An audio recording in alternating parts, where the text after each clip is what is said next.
Una excelente tarde con todos ustedes. Les damos la más cordial bienvenida a estas jornadas académicas. Hoy estamos compartiendo nuestro tercer día de capacitación en este Congreso Internacional de Oncología. Gracias a todos ustedes por estar presentes. Nuestro tercer día de conferencias, diagnóstico, manejo y tratamiento médico, capacitacionesleves.com. Les damos la más cordial bienvenida a este ciclo de charlas y para nosotros es todo un gusto poder compartir este tercer día de capacitación y aprendizaje. Tenemos varias noticias muy importantes para cada uno de ustedes, así que pues es un gusto seguir compartiendo a lo largo de estos 10 días que se están viviendo desde el 23 al 4 de diciembre, 100 horas académicas, gracias al Centro Universitario Azteca, nuestras distintas asociaciones también, pues un gusto compartir con cada una de ellas para la realización de este magno evento. Todos cordialmente invitados, de igual forma nuestros eventos anteriores que se han desarrollado a lo largo de todo este año aún se encuentran disponibles y pues todos ustedes están en este momento cordialmente invitados a formar parte de nuestro Seminario Internacional de Especialidades Clínicas Quirúrgicas en Odontología. Nuevamente, bueno, por acá para nuestros participantes, a Pame, pues un gusto nuevamente que esté conectada desde México. A todos quienes han formado parte también de nuestros eventos anteriores, un gusto que sigan siendo parte de estas jornadas de capacitación y que todavía puedan seguir certificándose en nuestra plataforma. Varios de nuestros eventos avalados por el Ministerio de Salud Pública que aún se encuentran disponibles. Carga horaria sobre las 40 horas académicas y, como no, desde el próximo mes están todos invitados a nuestro cierre de año con este Congreso Internacional de Gastroenterología y Exámenes Complementarios Digestivos. De esta forma, pues estamos llegando ya a la presentación de este magno evento y queremos recibir de manera muy especial a nuestro expositor, no sin antes recordarles nuestra promoción exclusiva que aún se encuentra habilitada una doble certificación, 160 horas académicas para las personas que deseen certificarse en este Congreso Internacional de Oncología, así que todavía pueden ser parte de este gran evento, certificarse por estas 160 horas y para quienes lo hagan, pues reciben este obsequio totalmente gratis a nombre de Levens Capacitaciones con el aval del Ministerio de Salud Pública del Ecuador en nuestro Congreso Internacional de Medicina Interna y Urgencias. De esta forma les damos la más cordial bienvenida a nuestro tercer día de conferencias en este Congreso Internacional de Oncología, Diagnóstico, Manejo y Tratamiento Médico y queremos recibir a nuestro expositor de esta tarde con quien vamos a abrir nuestras jornadas de charlas. Queremos de manera muy especial darle la más cordial bienvenida al doctor Israel Giovanni Gistrullo Molina. Queremos presentarlo y vamos también en este momento a dar lectura a su hoja de vida. Médico general, graduado en la Universidad Estatal de Cuenca con 2 años de medicina interna en el Hospital Adolfo López Mateos de Ciudad de México, especialista en oncología médica en el Hospital 20 de Noviembre Este de la Ciudad de México, interno rotativo del Hospital José Carrasco Arteaga. Vamos a estar compartiendo con el doctor Israel la temática de cáncer de próstata metastásico. Bienvenido, doctor Israel, un gusto compartir con usted, abrir este tercer día de charlas con su participación. Le damos la más cordial bienvenida y le podemos escuchar, doctor. Hola, muy buenas tardes. Muchas gracias por la presentación. Un gusto para mí participar en este congreso.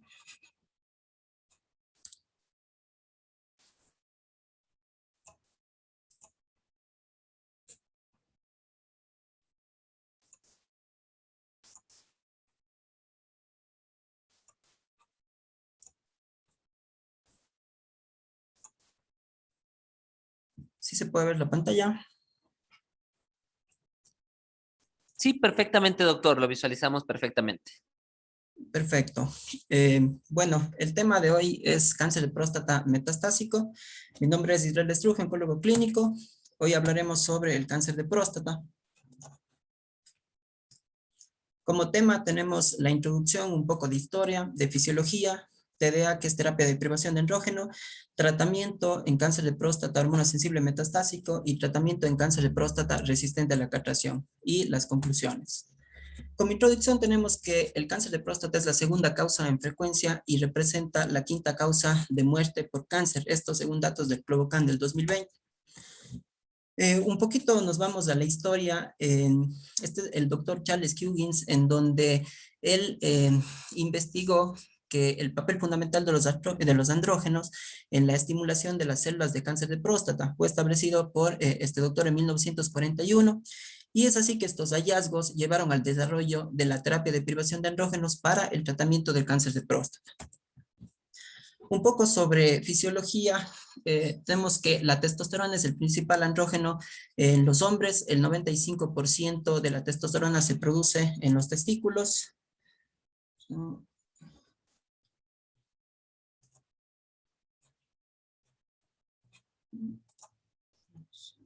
Perdón, un ratito nada más. El 95% de la testosterona se produce en los testículos y el 5% se produce en las glándulas suprarrenales.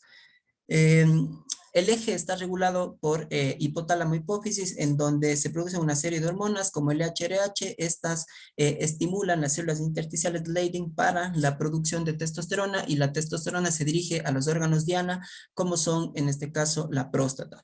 Sin embargo, ¿qué es lo que hacemos cuando nos referimos a terapia de privación de andrógenos? Es bloquear la producción de los andrógenos, ya sea a nivel del eje hipotálamo hipófisis con análogos de LRH, que son medicamentos, o con Doctor Israel, un cirugía. favor muy especial. Se nos acaba de cambiar Sí. su presentación y estamos viendo la presentación en... Ok, ahorita. ¿Allí ya se ve bien? Exactamente, sí, perfectamente. Ya.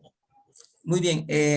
Entonces, lo que nosotros tratamos de buscar es bloquear la producción de hormonas. Primero, bloqueando a nivel del eje hipotálamo hipófisis con medicamentos como agonistas o antagonistas de estas hormonas, o bloqueamos la producción a nivel de testosterona, o también podemos actuar a nivel de la próstata bloqueando el receptor de andrógenos. Y para esto tenemos varios medicamentos. Un poco sobre fisiología. Aquí estamos viendo una célula de cáncer de próstata. En azul tenemos el citoplasma y en plomo tenemos el núcleo. La testosterona, una vez que ingresa a la célula por una enzima 5-alfa reductasa, es convertido en una molécula activa dihidrotestosterona. Esta dihidrotestosterona se une a un receptor que es el receptor de andrógeno. Este receptor de andrógeno se encuentra en el citoplasma inactivo. Cuando la dihidrotestosterona se une a este receptor, forman un dímero. Entonces, este receptor de andrógeno se activa. Cuando este receptor de andrógeno se activa, se produce una translocación de este receptor al núcleo y se une a secuencias específicas del DNA denominados ARE, o que son elementos de respuesta a andrógenos.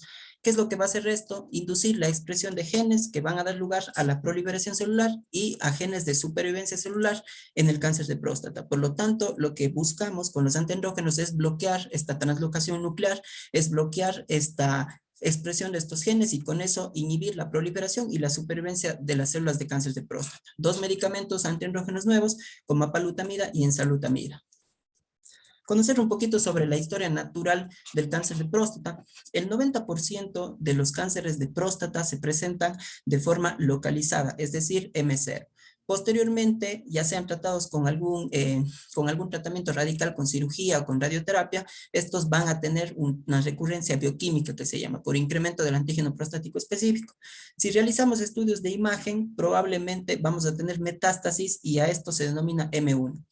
Si realizamos estudios de imagen y no vemos metástasis y tenemos un tiempo de duplicación del AP dentro de los 10 meses, hablamos de un paciente con un cáncer de próstata metastásico resistente a la castración, pero M0. Y posteriormente, estos pacientes van a progresar a una resistencia a la castración. Y solo menos de un 10% de estos pacientes se van a presentar como metastásicos de novo, que son los pacientes con una biología tumoral más agresiva.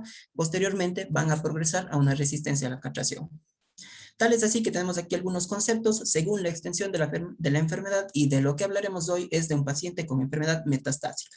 Y según la biología, este paciente puede ser sensible a la castración, más bien dicho, este tumor puede ser sensible a la castración o puede ser resistente a la castración. El concepto de hormonosensibilidad es aquel paciente que tiene una enfermedad metastásica detectada ya sea clínica o por imagen, y que no están expuestos a una terapia de privación de andrógenos, o que continúan respondiendo a la misma. Por el contrario, un cáncer de próstata resistencia a la castración es aquel que está castrado, es decir, en niveles de testosterona por debajo de 50 nanogramos, y a pesar de esto tiene progresión serológica, progresión radiológica o deterioro clínico. Y con progresión serológica nos referimos a que hacemos determinaciones por antígeno prostático en 3 determinaciones consecutivas, 2 de estas separadas por una semana y con un incremento del más del 50% del nadir. O progresión radiológica nos referimos a lesiones óseas que aparecen nuevas y tiene que ser confirmado por un nuevo gamagrama dentro de un mes, o aparecen lesiones viscerales o ganglionares que documentamos por criterio RECIST.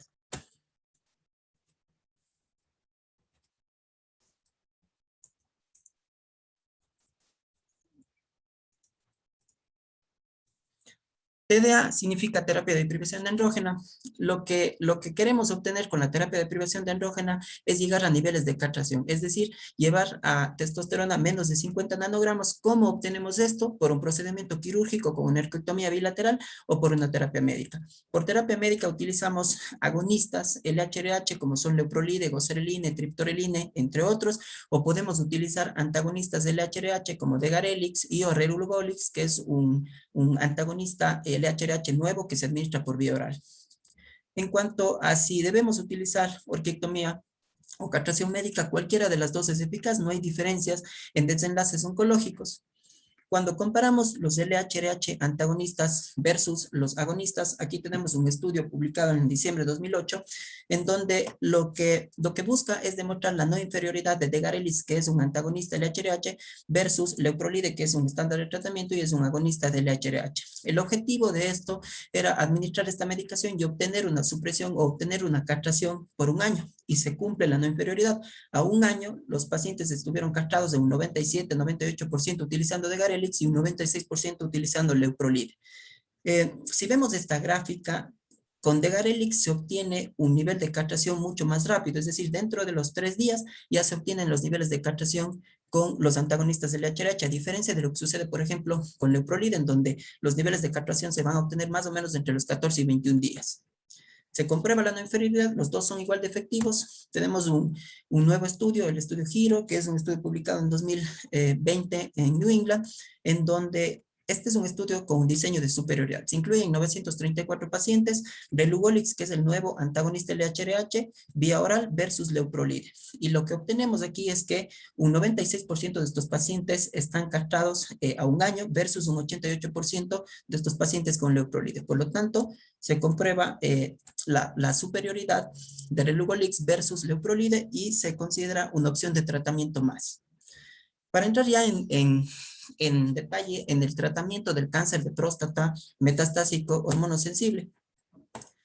Como les había comentado, existen varios escenarios clínicos en el cáncer de próstata. De inicio, el 90% van a ser localizados, se tratan con radioterapia o cirugía radical y posteriormente van a recurrir. Se hacen estudios y tenemos dos clases de cáncer de próstata hormonosensible. Aquellos que son M1 que recurren o aquellos que son M1 metastásicos de nuevo.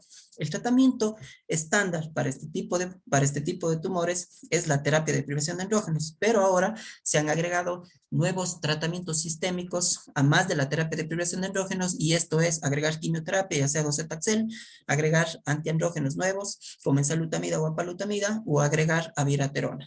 Asimismo, les hablaré de un nuevo estudio que se publicó en ASCO 2021, en donde se intensifica el tratamiento agregando abiraterona, docetaxel, más terapia de privación de andrógeno. A continuación les hablaré sobre la evidencia que nos dan lugar a este estándar de tratamiento. ¿Qué podemos esperar cuando los pacientes se tratan solo con terapia de deprivación sola? Pues bueno, aquí tenemos un análisis de 917 pacientes que son M1 de novo y que son solo tratados con terapia de deprivación sola. Estos son del brazo contrario del estudio Stampede. Si vemos en las curvas de Kaplan-Meier, en la curva superior, la sobrevida global o la mediana de sobrevida global en estos pacientes es de 42 meses. La supervivencia libre de falla es de 11 meses. Esto es lo que se espera cuando estos pacientes se tratan solo con terapia de deprivación andrógena. Entonces, ¿cuál es el beneficio de agregar otros tratamientos sistémicos? Pues bueno, tenemos varios estudios en donde agregar docetaxel, abiraterona, enzalutamida y apalutamida demuestran un beneficio en sobrevida global. Pero un paciente que es M1, ya sea de novo o ya sea M1 recurrente, tiene que ser restratificado en base a ciertos criterios de inclusión que se utilizaron en los estudios. Uno de ellos es los criterios CHART. Se divide en pacientes de alta carga tumoral y pacientes de baja carga tumoral. Aquellos de alta carga tumoral son los que tienen 4 o más lesiones óseas, una de ellas fuera del esqueleto axial o de la pelvis, y o que tengan metástasis viscerales o que tengan ambos. A estos se consideran de alta carga tumoral y tienen un pronóstico muy precario, mientras que según criterios Latitude consideramos a aquellos pacientes de alto riesgo cuando cumplen 2 de 3 ítems.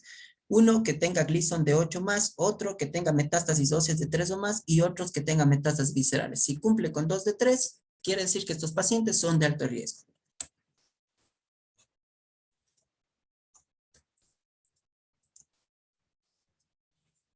Ahora, es importante el tipo de presentación y la extensión de la enfermedad. Es decir, un paciente que se presenta metastásico de novo versus un paciente que se presenta metastásico recurrente versus una extensión de la enfermedad si es de alta carga tumoral o baja carga tumoral. Aquí tenemos un análisis retrospectivo de 436 pacientes, en donde vemos en la curva superior en azul que aquellos que son metastásicos, que son M1 recurrentes y que tienen baja carga tumoral, logran vivir hasta 7.7 años, versus aquellos pacientes que son M1 de novo y que tienen alta carga tumoral, en donde la mediana de sobrevida global es de 3.6 años. Por lo tanto, existe una asociación directa entre sobrevida global y el tipo de presentación y extensión de la metástasis. ¿Cuál es el beneficio de agregar la terapia con docetaxel a la TDA? Tenemos un metaanálisis publicado en Lancet en 2015, en donde incluye varios estudios en donde se administra docetaxel más TDA, entre estos el estudio Charted, un estudio de aprobación en 2015, el estudio Getugapu 15 y un estudio Stampede. Dividiendo a los pacientes, ya sean M1 o M0, vemos que agregar docetaxel a la terapia de privación de andrógeno, el diamante se encuentra a favor del estándar más docetaxel. Hay un beneficio en supervivencia global con un HR de 0.77. Asimismo, hay un beneficio en supervivencia libre de falla. Pero en pacientes M0, cuando se agrega docetaxel al estándar, no hay un beneficio, el diamante cruza la unidad, y en supervivencia libre de falla sí se obtiene un beneficio en nuestros pacientes que son M0. Entonces, agregar docetaxel mejora sobrevida global y supervivencia libre de falla. El estudio Chartes es el estudio de aprobación publicado en 2015. Aquí se incluyen pacientes con cáncer de próstata hormonosensibles y fueron aleatorizados a terapia con docetaxel más terapia de privación andrógena, se dio 6 ciclos versus solo TDA. El objetivo primario fue la sobrevida global y los objetivos secundarios la supervivencia libre de falla. ¿Qué se obtiene en estos pacientes? Las características de estas es que alta carga tumoral fueron un 66% de estos pacientes y metastásicos del novo fueron un 72% de estos pacientes. Se obtiene un beneficio de sobrevida global en la primera publicación de 57 versus 44 meses con una ganancia de 13.6 meses y un hazard ratio de 0.61. Pero ¿qué pasa cuando se estratifica a estos pacientes por alta carga tumoral que fueron un 62% y por baja carga tumoral? Vemos que este beneficio está impulsado por los de alta carga tumoral. Las curvas de Kaplan-Meier, el beneficio en ganancia en sobrevida global es de 49 versus 32 meses, una ganancia neta de 17 meses, pero sin diferencia en aquellos pacientes de baja carga tumoral. Sin embargo, recordar que el estudio estuvo potenciado para la intención a tratar, más no para los análisis de subgrupos. La actualización del estudio Charted de sobrevida global nos dice que la mediana de sobrevida global es de 57 versus 47 meses en este grupo de pacientes, con un hazard ratio de 0.72 y se mantiene el beneficio en aquellos de alta carga tumoral versus aquellos de baja carga tumoral, en donde incluso todavía no se ha alcanzado con la terapia de privación sola. El otro estudio que nos dice que agregar docetaxel a la terapia de privación de andrógeno es eficaz es el estudio Stampede. El estudio Stampede es un estudio aleatorio, un estudio multiplataforma que está en curso y uno de estos brazos es con docetaxel. Entonces, tenemos aquí a este estudio publicado en Lancet. Se incluyeron pacientes M1 y también un buen porcentaje de pacientes M0, luego vamos a ver la estratificación de cada uno de ellos, pero agregar docetaxel más el estándar of care, que es terapia de privación de andrógeno, comparando solo con TDA, en sus objetivos coprimarios que fueron sobrevida global y supervivencia libre de falla, lo que obtenemos es un beneficio en intención a tratar hablando de 37 versus 20 meses en supervivencia libre de falla con un hazard ratio de 0.62. También un beneficio en sobrevida global de 81 versus 71 meses con un hazard ratio de 0.78. En conclusión, agregar al estándar of care docetaxel mejora sobrevida global y sobrevida libre de falla. Esta publicación actual, en donde todavía se mantiene el beneficio en supervivencia global, es solo de pacientes de M1, un hazard ratio de 0.81 y en supervivencia libre de falla en pacientes de M1 con un hazard ratio de 0.66, con una P significativa. Ahora, vamos a ver cuál es el beneficio ahora de agregar abiraterona a la terapia de privación endógena. Tenemos dos estudios de aprobación, el estudio Latitude y el estudio Stampede. El estudio Latitud incluye el 100% de estos pacientes son metastásicos de novo, que son los pacientes de peor pronóstico, y el 100% de estos pacientes son de alto riesgo por criterios Latitud. Agregar abiraterona a la terapia de prevención de andrógenos en sus objetivos coprimarios, sobrevida global y sobrevida libre de progresión radiológica, pues se cumple, es un estudio positivo. Abiraterona, en el brazo de abiraterona todavía no ha alcanzado, en la curva superior en negro, un 66% en este seguimiento versus 34.7 meses. En supervivencia libre de progresión radiológica, con abiraterona se alcanza 33 versus 14.8 meses con placebo, con un HR de 0.47. El análisis ya actualizado de sobrevida global de abiraterona, estos pacientes alcanzan una mediana de 53 meses versus 36.5 meses, con una ganancia de 16.8 meses y un HR de 0.66. Asimismo, en el estudio Latitud no se incluyeron pacientes estratificados por criterios Charted, alta carga y baja carga. Este es un análisis a posteriori que se hace de este estudio. Un 80% se encontró que eran de alta carga y un 20% de baja carga tumoral. El beneficio se sigue manteniendo en pacientes de alta carga tumoral, 49 versus 33 meses, con un hazard radio de 0.62, pero en baja carga tumoral no hay un beneficio. En conclusión, agregar abiraterona se convierte en un estándar de tratamiento porque mejora sobrevida global. El otro ensayo multibrazo, el brazo G, en este caso agregando abiraterona, igualmente es similar al estudio anterior, nada más que aquí también sí incluyen pacientes M1 y pacientes M0, más o menos un 42%. En sus objetivos coprimarios, sobrevida global y el objetivo intermedio de sobrevida libre de falla se cumple. La sobrevida global en el seguimiento a 3 años, más o menos de 83 versus 66%, con un HR de 0.63, muy similar a lo que ocurre en los datos del estudio Latitud. Y cuando se hace un análisis de subgrupos, específicamente en pacientes M1, son los que obtienen el beneficio, un hazard radio de 0.61, mientras aquellos pacientes que son M0, pues las curvas prácticamente no existe una separación, no hay un beneficio en ellos de agregar abiraterona. En supervivencia libre de falla igual, estamos hablando de un beneficio importante con una separación de las curvas, con un hazard radio de 0.29 y una disminución del riesgo de progresión o muerte de más o menos un 71%. Igualmente, estos pacientes del estudio Stampede de inicio no fueron estratificados por carga tumoral o no fueron estratificados por riesgo. Sin embargo, en un análisis a posteriori, cuando se estratifican por alto riesgo y por bajo riesgo, vemos que el beneficio de agregar la abiraterona en cualquiera de estos dos grupos es positivo. Un HR de 0.55 para los de bajo riesgo y un HR de 0.54 para los de alto riesgo. Por lo tanto, abiraterona puede estar indicado para cualquiera de estos dos grupos.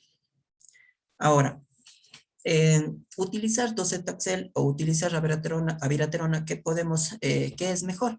En este metaanálisis que se hace una comparación indirecta de los brazos del estudio Stampede, se ve claramente que no existe una diferencia en las curvas, al menos en sobrevida global. La magnitud del beneficio es similar con ambas combinaciones. Sin embargo, para abiraterona, pues sí existe un beneficio mayor en supervivencia libre de falla y supervivencia libre de progresión, pero en sobrevida global es indistinto. Por lo tanto, podemos utilizar cualquiera de las dos terapias. ¿Y cuál es el beneficio de agregar una terapia antiandrógena nueva a la terapia de prevención andrógena, ya sea enzalutamida o apalutamida? Tenemos los estudios ARCES, el estudio ENSAMED y el estudio TITAN. ¿Qué pasa con el estudio ARCES? Este estudio publicado en JCO también fase 3 incluye 1.150 pacientes, más o menos un 70% de pacientes M1 de novo y un 30% recurrentes. Aquí en este estudio se permitió docetaxel previo un 18% de estos pacientes, pero no se permitió administrar concurrente docetaxel. Agregar enzalutamida a la TDA versus solo TDA, el objetivo primario fue la supervivencia libre de progresión radiográfica. Alta carga tumoral, como les mencioné, un 62%, estuvieron las características de los pacientes bien balanceados, hubo un 5% de metástasis viscerales en el brazo de enzalutamida y un 12% de metástasis viscerales en el brazo de placebo.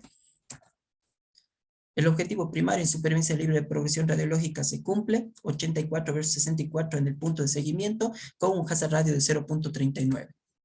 Asimismo, se publicó en ESMO 2021 el análisis final actualizado de sobrevida global de estos pacientes, no alcanzado para el brazo de enzalutamida, un 71%, en este seguimiento 44 meses, versus un 57% de pacientes que estuvieron vivos en el brazo estándar, con un HR de 0.66. El otro estudio de aprobación es el estudio en SAMET. Este estudio difiere un poquito del anterior debido a que aquí sí se permitió administrar docetaxel concurrente. En el 45% de estos pacientes se administró docetaxel concurrente y dentro de este subgrupo el 18% de estos pacientes fueron pretratados con docetaxel. Entonces, agregar docetaxel al análogo del HRH se comparó, en este caso, con un análogo del HRH más un antiandrógeno de primera generación, ya sea bicalutamida, flutamida o nilutamida. El objetivo primario fue la sobrevida global. Como vemos aquí, se planeó docetaxel ya sea concurrente o pretratados en un 45%, alta carga tumoral por criterios Chartes fueron un 52% de estos pacientes y el 17% de estos pacientes recibieron docetaxel previo. El objetivo primario se cumple, la sobrevida global es positiva, 80 versus 72% con un hazard radio de 0.67. Asimismo, sus objetivos secundarios en supervivencia libre de progresión, ya sea serológica, clínica o muerte, o solo supervivencia libre de progresión clínica, se cumple con un hazard radio de 0.39 y 0.40 respectivamente para ensalutamida. Pero ¿qué pasa en aquellos pacientes que son tratados con docetaxel concurrente?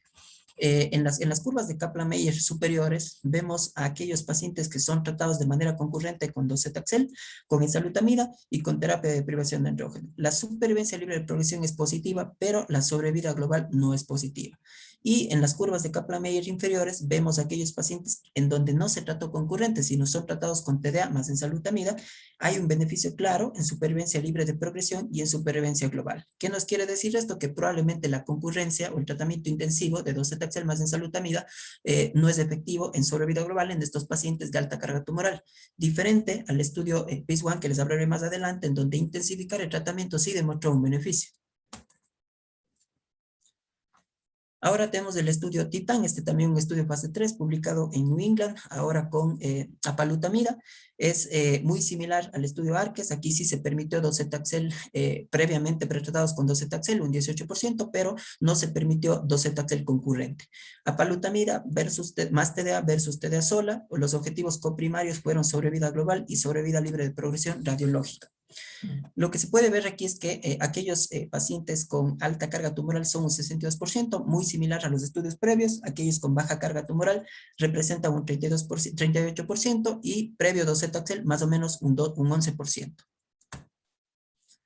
Claramente el beneficio en sobrevida libre de progresión radiológica, 68 versus 48%, con un hazard radio de 0.48. Asimismo, en sobrevida global vemos un beneficio con un hazard radio de 0.67, no alcanzado para ninguno de los brazos. Y sobre lo que les hablaba, en ASCO 2021 el doctor Fisasi publicó este estudio, el estudio PACE 1, en donde demuestra el beneficio de intensificar el tratamiento en pacientes con cáncer de próstata hormona sensible metastásico. Los criterios de elegibilidad es que el 100% de estos pacientes fueron metastásicos de novo, un 62-65% fueron alta carga tumoral y el resto baja carga tumoral. Estos pacientes fueron aleatorizados con un diseño factorial 2x2, en donde lo principal era agregar abiraterona al estándar of care. Ellos consideraban que el estándar of care es docetaxel más terapia de privación de andrógeno basado en los datos del estudio CHART y del estudio STAMPEDE. Entonces, intensificar la terapia, ¿qué resultados nos da? El objetivo primario, o más bien dicho, objetivos coprimarios, el 1 es la supervivencia libre de progresión radiológica, al menos en intención a tratar, se demuestra un claro beneficio con una ganancia de más o menos 2.3 años, es decir, 4.5 años a favor del brazo experimental versus 2.2 años a favor del brazo estándar, con un hazard radio de 0.54, disminuyendo el riesgo de progresión o muerte de más o menos 46%. Él concluye que agregar la abiraterona a esta estrategia de tratamiento intensiva mejora supervivencia libre de progresión radiológica en aquellos pacientes que son metastásicos de novo. Todos los objetivos secundarios también se cumplieron, los datos de sobrevida global todavía están inmaduros, sin embargo, el beneficio en intención a tratar está, más para los de alta carga tumoral, por supuesto, y lo que comenta es que sin importar los resultados de sobrevida global, tenemos una ganancia aproximadamente de 2.5 años de supervivencia libre de progresión radiológica, se podría convertir en un estándar de tratamiento, pues esto ya veremos también con el seguimiento a largo plazo y con los datos maduros de este estudio. Ahora, Hay otro subgrupo de pacientes que son oligometastásicos, pacientes que tienen lesiones óseas de 4 o menos, se consideran oligometastásicos o pacientes con baja carga tumoral. Se ha visto que agregar radioterapia al tumor primario más la terapia de privación de andrógena da un beneficio en sobrevida global. Y esto en base a dos estudios, uno de ellos es el estudio Stampede, publicado en Lancet en 2018, y otro de estos estudios es el estudio HORA. Se incluyeron aquí alrededor de 2.061 pacientes. M1 con cáncer de próstata hormonosensible y fueron aleatorizados a radioterapia más TDA versus TDA sola. El objetivo primario, si bien es cierto, no se cumple. El hazard radio es 0.92 y la P no es significativa, no existe una separación de las curvas, al menos en sobrevida global. En supervivencia libre de fallas se cumple el objetivo con un hazard radio de 0.76. Sin embargo, cuando estos pacientes son estratificados por baja carga tumoral o por alta carga tumoral, claramente vemos el beneficio para aquellos pacientes de baja carga tumoral, un hazard radio de 0.68, versus aquellos pacientes de alta carga tumoral en donde probablemente no obtienen un beneficio de irradiar de manera primaria la próstata. En este metaanálisis de estos dos principales estudios, pues vemos en el estudio HORA, en donde aquellos que tienen 5 o menos lesiones son los que obtienen más beneficio, con un hazard radio de 0.68, muy similar a lo que sucede en el brazo del estudio Stampede en los de baja carga tumoral, con un hazard radio de 0.68, y esto en las guías pues está como indicación. Para concluir sobre el cáncer de próstata hormonosensible, agregar docetaxel da un beneficio en supervivencia oral con un hazard radio de 0.63, el beneficio impulsado por los pacientes de alta carga tumoral. Abiraterona da un beneficio en supervivencia libre de progresión radiológica y sobrevida global. En los análisis a posteriori se ve que pacientes de alto riesgo, bajo riesgo, alta carga o baja carga, abiraterona es igual de efectivo. Antiandrógenos de nueva generación como enzalutamida y apalutamida también está indicado con beneficio en supervivencia libre de progresión y sobrevida global. Intensificar el tratamiento agregando abiraterona, docetaxel y TDA también da un beneficio en supervivencia libre de progresión radiológica y sobrevida global con una ganancia de 2.5 años en pacientes M1 de novo, y probablemente los que más se benefician son los de alta carga tumoral. Y considerar agregar radioterapia al tumor primario más la terapia sistémica en aquellos oligometastásicos con lesiones óseas de 4 o menos.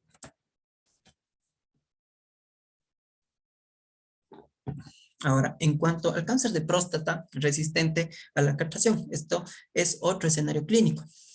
Este otro escenario clínico en donde ya no responden a la terapia de privación de andrógenos, se tiene que agregar algo más, ya sean primeras, segundas o terceras líneas. Todos estos medicamentos han demostrado beneficio en sobrevida global, ya sea con quimioterapia, ya sea con antiandrógenos, ya sea con inmunoterapia, ya sea con terapias target como olaparib o rucaparib, o con nuevos radioligandos que se están utilizando actualmente, o con inmunoterapia con pembrolizumab.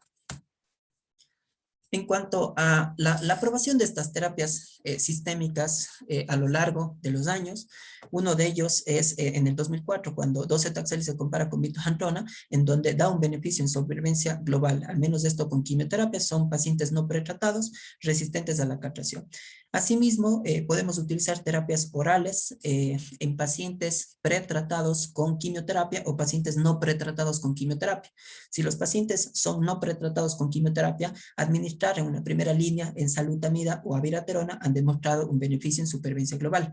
O si los pacientes son pretratados con quimioterapia, en este caso docetaxel, también las terapias orales con abiraterona y enzalutamida han demostrado un beneficio en supervivencia global.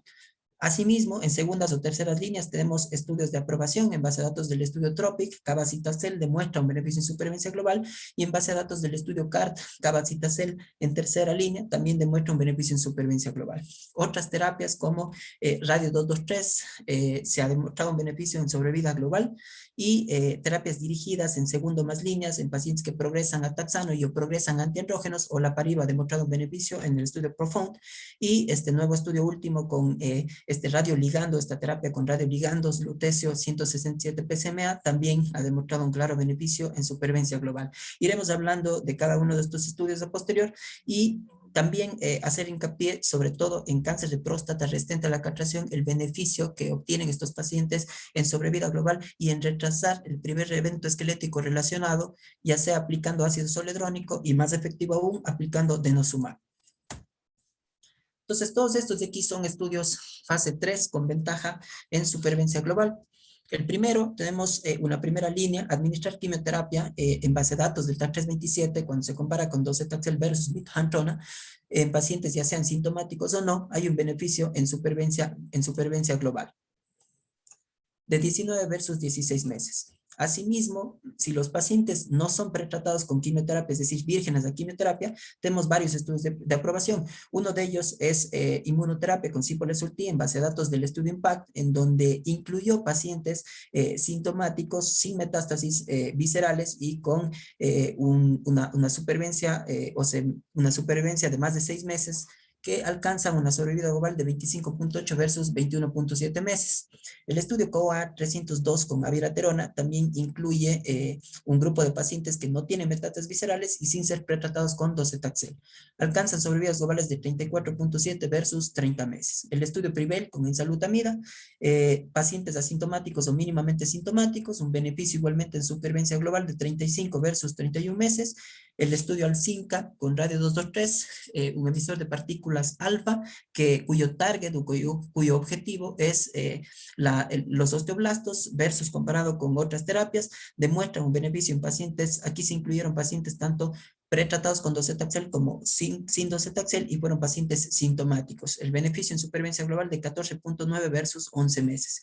Y ya posterior a aquellos pacientes que han recibido quimioterapia en primera línea, tenemos otros medicamentos aprobados en base a datos del estudio TROPIC, cuando cabazitaxel se compara con mitoxantrona, el beneficio en supervivencia global de 15.1 versus 12.7 meses. Asimismo, abiraterona y ensalutamida demuestran un beneficio en supervivencia global muy similar, un poco más tal vez con ensalutamida de 18 versus 13.6 meses. Entonces, con todas estas terapias aprobadas hasta antes del 2015, es difícil obtener o es difícil saber de manera clara cuál es la secuencia óptima, pero existen algunos factores que nos van a ayudar a tomar esta decisión. Va a depender de la historia del paciente, si está sintomático, probablemente quimioterapia, dependerá de las comorbilidades, del examen clínico, de las preferencias del paciente también, del acceso a los medicamentos, dependerá de qué tratamiento recibió en el terreno de hormonosensibilidad, si fue terapia de privación sola, terapia de privación androgénica más algo más, de la duración de la respuesta a estas terapias, dependerá también del análisis molecular, el genotipado está indicado en todos los pacientes con cáncer de próstata metastásico debido a la aprobación de estas nuevas terapias, ya sea como olaparib o rucaparib.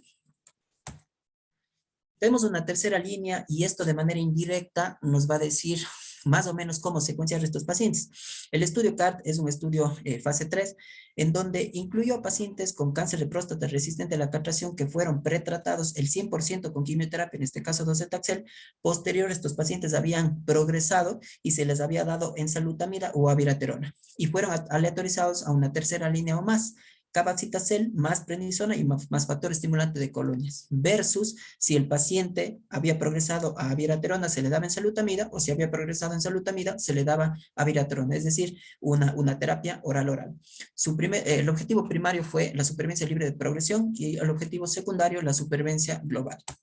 ¿Qué es lo que se obtiene en este estudio? El beneficio de agregar cabazitaxel versus un antiandrógeno en supervivencia libre de progresión radiológica es de 8 versus 3.7 meses, con un hazard radio de 0.44 y un beneficio marcado en sobrevida global, una separación de las curvas, en donde cabazitaxel alcanza 13.6 versus antiandrógeno 11 meses.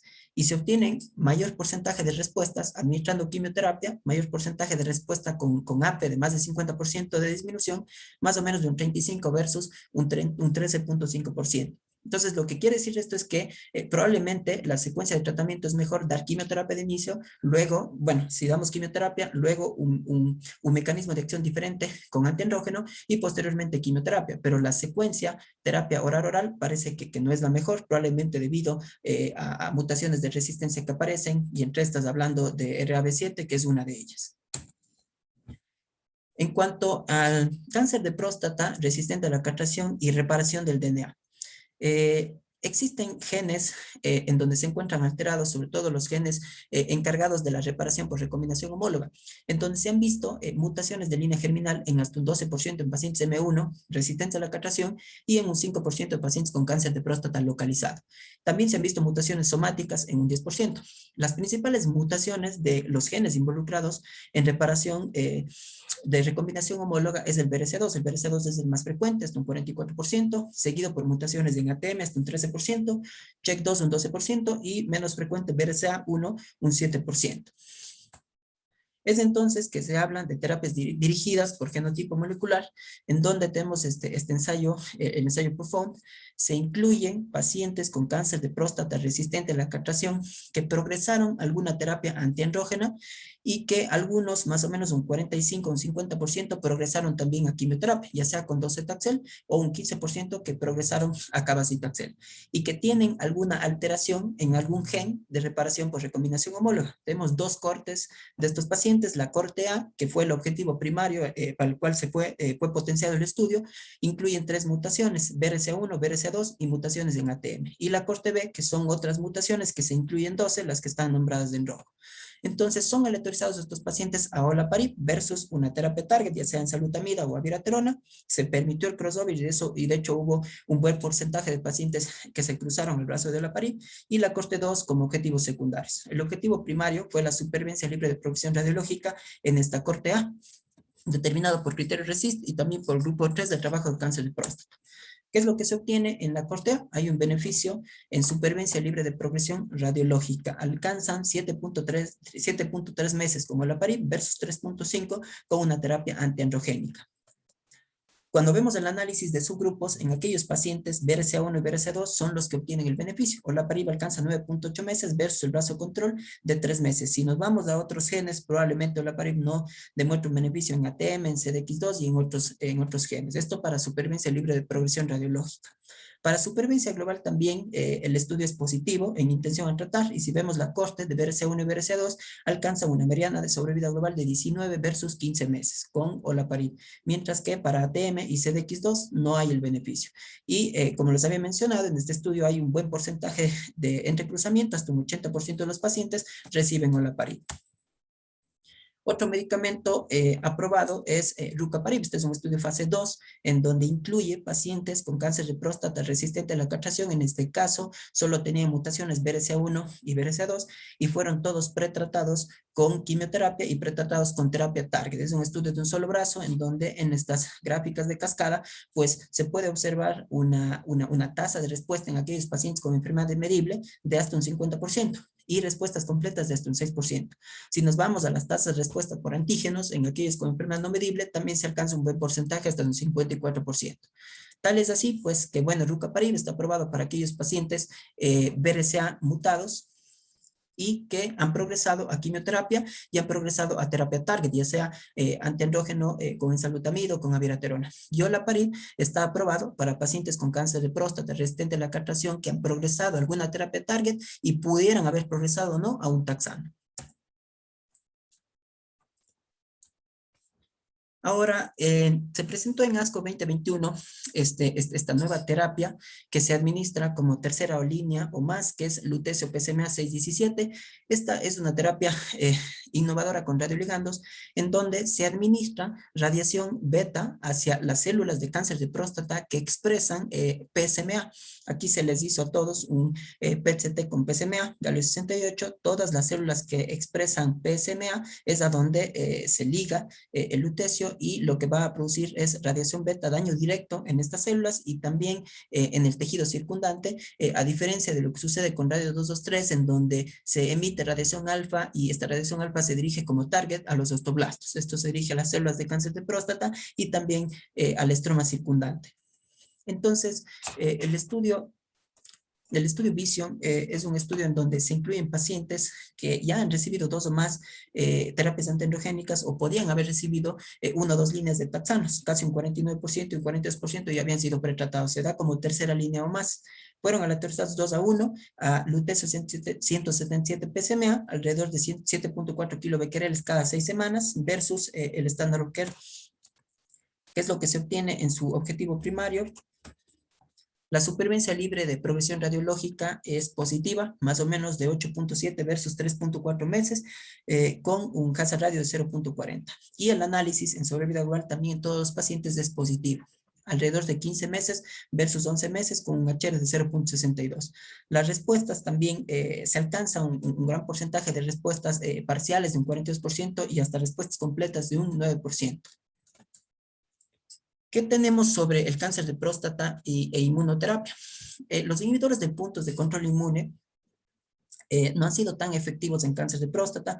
Aproximadamente 2 al 3% de los cánceres de próstata resistentes a la castración tienen inestabilidad microsatelital alta o deficiencia en genes reparadores de desajustes. Pembrolizumab monodroga ha alcanzado porcentajes de respuesta bajas, alrededor del 9%, cuando se combina con terapias target, pembrolizumab y enzalutamida o atezolizumab y enzalutamida, también el porcentaje de estas respuestas son bajas, que van desde un 12% hasta un 14%, y las respuestas serológicas por PSA van entre el 14 hasta el 26%.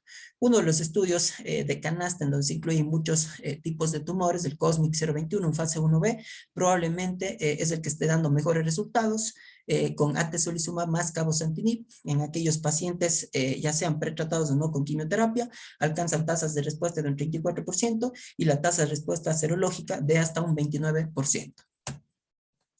Concluyendo sobre el cáncer de próstata resistente a la castración, pues existen varios tratamientos con un beneficio en sobrevida global. Sin embargo, la secuencia óptima todavía no se ha encontrado. Secuenciar 2 terapias antiandrógenas es poco efectiva. Lo que sí se recomienda es que cambiar el mecanismo de acción tras un receptor de andrógeno, probablemente terapia oral-oral no sea la más efectiva. En tercera línea, pues bueno, pacientes pretratados con docetaxel o pacientes pretratados con antiandrógenos, tenemos varios medicamentos aprobados, cabazitaxel, lutecio, PSMA con este nuevo estudio, y terapias dirigidas por genotipo como olaparib. Y entonces, ahora tenemos un tratamiento para un subgrupo seleccionado molecularmente que demanda test genómicos en todos los pacientes de M1 resistentes a la castración, como lo es olaparib y también rucaparib. Muchas gracias por su atención. Nuestro agradecimiento a usted, estimado doctor Israel. Un enorme placer el tenerlo de arranque en este gran evento que estamos transmitiendo mediante nuestras 4 plataformas, el Congreso Internacional de Oncología. Gracias, doctor, por esa información. Mientras en este momento nos hacen llegar las inquietudes de nuestros queridos amigos, queremos también agradecer a todos aquellos quienes se han dado cita para este evento. Y vamos con las inquietudes que nos dejan nuestros queridos amigos. Paola dice, hola, de nuevo, bienvenidos a todos ustedes. Andrea Villavicencio nos dice, buenas tardes. En un paciente con cáncer de próstata metastásico, en tratamiento con abiraterona, en quien se evidencia progresión y se inicia tratamiento de docetaxel, ¿se recomendaría mantener tratamiento con abiraterona? Por favor, si nos responde, doctor. Claro. Bueno, aquellos pacientes que progresan, tenemos que entender que el cáncer de próstata al inicio siempre es dependiente de hormonas, y es por eso que el tratamiento estándar es la terapia de privación de andrógenos. Eso es lo que siempre se va a mantener y no se va a retirar de ese fármaco, ¿sí? Ya sea con castración quirúrgica o ya sea con tratamiento médico. Si progresan a la terapia de privación de andrógeno y se agregó abiraterona y también progresan y quieren darle quimioterapia, pues no está justificado continuar con abiraterona, sino cambiar a un diferente mecanismo de acción, en este caso con quimioterapia. Lo que sí se mantendría es la terapia de privación de andrógeno, pero abiraterona no. Muchas gracias, doctor Israel. Nos dice Pamela Guzmán Muñoz. Doctor, excelente ponencia. Una pregunta. Sabemos que la disminución de testosterona en el cáncer de próstata es indispensable, pero ¿qué hacemos con los efectos secundarios de esa disminución? Como disminución del líbido, disminución de la energía, depresión que pueda ocasionar suspensión del tratamiento por la misma, disfunción eréctil, esterilidad, ginecomastía y osteoporosis. Nos pregunta, ahora bien, si se decide orquiectomía bilateral, ¿es necesario enviar a terapia psicológica como intervención global? Nos pregunta. Bueno, hay 2 preguntas ahí, doctor, si nos ayuda, por favor. Claro, bueno, los efectos psicológicos de la orquiectomía puede mejorarse con la colocación de prótesis testiculares o probablemente con la modificación de la orquiectomía total a una orquiectomía subcapsular, en la que probablemente la túnica albuginea y el epidídimo permanecen intactos, ¿no? Es una manera de proporcionar algo cosmético al escroto, digamos así. En cuanto a los efectos adversos, claro que sí, los efectos adversos están presentes, y principalmente, o lo más frecuente de algunos medicamentos, pues son hipertensión, el cansancio, todos estos que derivan de la terapia de privación de andrógenos. Si el efecto adverso es muy marcado, pues se puede ir valorando cambiar de medicamento, qué sé yo, dependiendo del efecto adverso que sea grado 3 o 4. En los grado 1 y grado 2, pues esto no modificamos porque el beneficio es mucho más que el riesgo, en este caso hablando de los efectos adversos, ¿no? Muy amable, gracias, doctor. Majo Chasidis, excelente intervención. Doctor, estamos llegando a la parte final de este magnífico evento con usted. Bueno, en su ponencia, que continuamos con una jornada también increíble. Doctor, tenemos unos minutos para también otorgar un mensaje, ¿no? A todos aquellos quienes están formando parte de esta plataforma. Por favor, les hagamos su último mensaje a todos nuestros amigos. Claro que sí. Eh, Muchas gracias por la invitación en primer lugar y es un gusto participar porque pues la educación médica continua yo creo que es lo principal, actualizarse uno mismo con los conocimientos de las demás intervenciones. Yo creo que al final del día el que más se beneficia de todos estos tratamientos y de todo el conocimiento pues va a ser el paciente y debemos luchar por ellos. Muchas gracias. Gracias, doctor Israel, por el tiempo. Doctor Israel Destrugue, muchas gracias. Será hasta una próxima ocasión. Que pase muy bien. Éxitos totales de parte de la familia Levens Capacitaciones del Instituto Azteca de México. Le quedamos muy agradecidos. Que le vaya muy bien, éxitos y hasta una próxima. Muchas gracias. Queridos amigos, así seguimos compartiendo en esta magnífica jornada de capacitación. A todos ustedes también invitarles a que podamos compartir en nuestra siguiente charla, nuestra siguiente ponencia. Nos sentimos honrados de poder tener ponentes de calidad, sobre todo de esta gran experiencia que han compartido con nosotros durante este magnífico evento. Mis amigos, nos vemos en pocos minutos. Estaremos compartiendo nuestra siguiente ponencia. Recuerden muy bien que estaremos viendo la siguiente ponencia, la transmitiremos para todos ustedes, así que por favor espérenos que volvemos en pocos minutos.